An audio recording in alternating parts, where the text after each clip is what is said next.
Welcome back mga kalapatids. Ang taas na ng pesto ni Padrino at saka ni Batik. Yung binili natin cage, ayan, pinesto ko na mga kalapatids. Batik at saka si Padrino, kitang kita dyan sa taas. Bagong cage natin mga kalapatids. Eto na nga yung mga ibon natin. Eto naman yung flyer slop natin mga kalapatids. Yung mga binigay sa ating ibang ibon nasa loob na mga kalapatids. Ililipad natin yan. Mga pang south mga kalapatids, malapit na. Magsa south training na. Beautiful RC oh. Naglulugon pa. Tapos ayan mga kalapatids, nasa loob na si Panday. Oh no!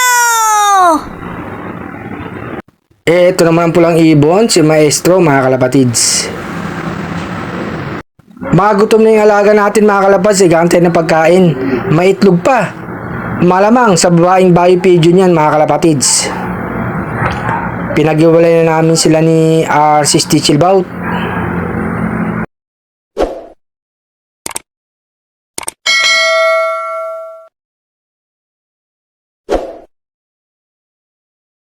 Lipad, dalubasa, paghahanda sa second lap, makadulo ka sana.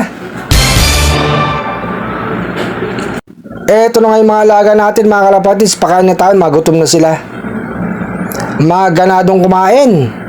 Yung dalawang ibon, nandito na sa loob, nakikipagagawan mga kalapatids. Mga kondisyon sila. Sige, kain na kain. Habang walang ulan. Ayan mga kalapatids. Si dalubasa, nandiyan na pala, ang bilis Nandito na kaagad Papasok na yung mga kalapatids. Mabilis pumasok yan Ayan na. Nasa loob na. Eto mga kalapatids, bigyan natin yung dalawang bagong ibon natin. Maganadong kumain. Si Padrino at si Batik gutom na mga kalapatids. Ang taas na ng kulungan nila. Maglagay pa tayo, natanggal na naman yung takip. Ang kukulit talaga ng mga flyers natin mga kalapatids. Mga ganadong kumain. Tinatanggal ang takip. Sige, kain pa. Kulang pa ba yan? O eto pa, dagdagan natin para mabusog kayo. Eto, tubig, huwag magagawan O sige, inom na. Plain water. Yung mga bagong ibon nakikipag-agawan na mga kalapatids. Bagong lagay natin dito sa flyer slop.